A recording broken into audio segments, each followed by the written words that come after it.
Welcome to the Banker Lamp. Please enjoy the video. In this video, I will show how to replace the starter on a 2014 Dodge Caravan. Disconnect the negative battery terminal and secure the vehicle on flat ground before you begin.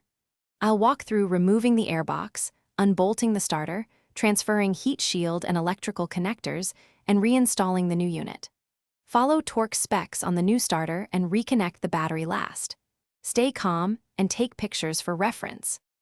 I cover the essential tools for this job, starting with a 10mm, 13mm, and 15mm socket set and a breaker bar. You'll also need a torque wrench, jack and stands, and a pry bar for stubborn connections. Wear gloves and eye protection and keep a magnetic tray for bolts. Having the replacement starter and new mounting hardware ready speeds the job and reduces frustration. Label connectors and take photos to make reassembly simple and quick. Quick recommendation: if you're finding this video helpful, please subscribe and like to support the channel.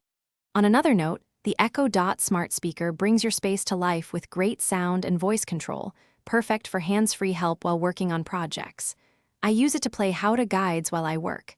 Check the description for the link and other deals if you want one. Thanks for the support. Now let's get back to the video.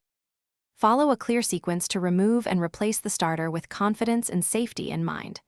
After lifting the van, remove the air intake and heat shield, then support the starter before unbolting the two mounting bolts. Disconnect the solenoid clip and main power cable, swap the starter, reconnect cables, torque bolts to spec, and reconnect battery last. Test by cranking and listen for smooth engagement. If unsure, consult a mechanic or service manual for model-specific tips. Thanks for watching. If this was helpful, leave a like and consider subscribing. See you next time.